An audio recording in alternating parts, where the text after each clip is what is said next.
आज के समय में बहुत से माता-पिता ये महसूस कर रहे हैं कि उनके छोटे बच्चे समय पर बोल नहीं पा रहे।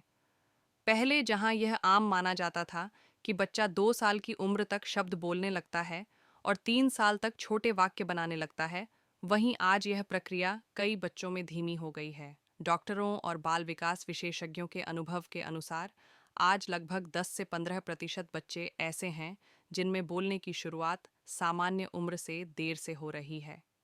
बड़े शहरों और कस्बों में यह संख्या और बढ़ जाती है क्योंकि वहाँ बच्चों का ज़्यादा समय मोबाइल, टीवी और टैबलेट के साथ बीतता है और इंसानों से सीधी बातचीत कम हो जाती है। यह समस्या केवल भाषा की नहीं होती, बल्कि बच्चे के पूरे विकास से जुड़ी होती है। बोलने में देरी के पीछे कई कारण हो सकते हैं। सबसे आम कारण आज की जीवन शैली है। बच्चा स्क्रीन पर कार्टून, वीडियो और गाने तो देख लेता है, लेकिन उसे बोलने, सवाल करने या जवाब देने की ज़रूरत नहीं पड़ती। इसके अलावा कई घरों में माता-पिता बहुत व्यस्त रहते हैं और बच्चे से विस्तार से बात नहीं कर पाते। कई बार बच्चे की हर ज़रूरत इशारों या रोने से ही पूरी कर दी जाती है, जिससे बच्चा शब्दों का इस्तेमाल करना सीख ही नहीं पाता। कुछ बच्चों में सुनने की हल्की समस्या होती है, जिसके कारण वे शब्द ठीक से सुन नहीं पाते और बोलने में देरी होती है। कुछ मामलों में बोलने में देरी किसी बीमारी या मानसिक स्थिति से भी जुड़ी हो सकती है, जैसे स्पीच डीले, जिसमें बच्चा समझ तो लेता है लेकिन बोल नहीं पाता। कुछ बच्चों में डेवलपमेंटल डीले होता है, जहाँ चलना, बोलना और समझना तीनों ही धीरे धीरे विकसित होते हैं। ऑटिज्म स्पेक्ट्रम डिसऑर्डर में भी बच्चों को बोलने और सामाजिक बातचीत में परेशानी होती है। इसके अलावा एडीएचडी, बौद्धिक विकास में कमी या लंबे समय तक होने वाले कान के संक्रमण भी भाषा विकास को प्रभावित कर सकते हैं। यह समझना ज़रूरी है कि हर देर से बोलने वाला बच्चा बीमार नहीं होता, लेकिन कुछ बच्चों में जांच ज़रूरी होती है। इलाज और सुधार की बात करें तो सबसे पहले घर का माहौल सबसे अहम भूमिका निभाता है। बच्चे से बार बार प्यार से बात करना, हर छोटी बड़ी चीज़ का नाम लेना, रोज़मर्रा के कामों को शब्दों में समझाना बहुत फ़ायदेमंद होता है।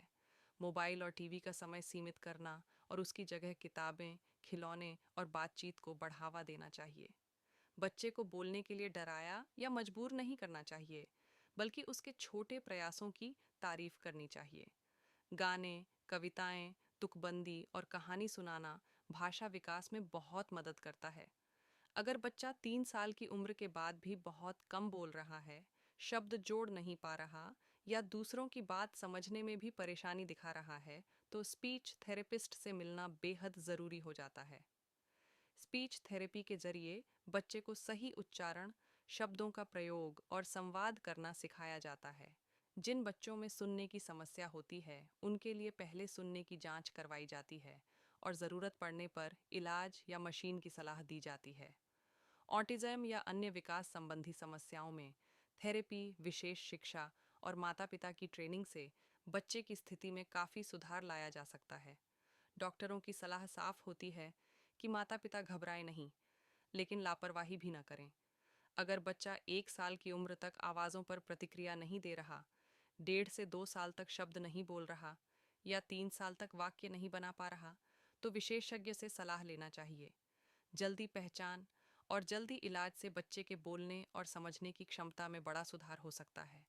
सबसे ज़रूरी बात यह है कि बच्चे की तुलना दूसरों से न करें, बल्कि उसकी ज़रूरत को समझें। आज के समय में बोलने में देरी एक आम समस्या बनती जा रही है, लेकिन सही जानकारी, सही समय पर डॉक्टर की सलाह और घर के प्यार भरे माहौल से ज़्यादातर बच्चे इस परेशानी से बाहर आ जाते हैं। बच्चे को समय, ध्यान और समझ मिल जाए तो वह धीरे धीरे अपनी बात कहना सीख ही जाता है। माता पिता का धैर्य और सहयोग ही इस पूरी प्रक्रिया का सबसे बड़ा इलाज है।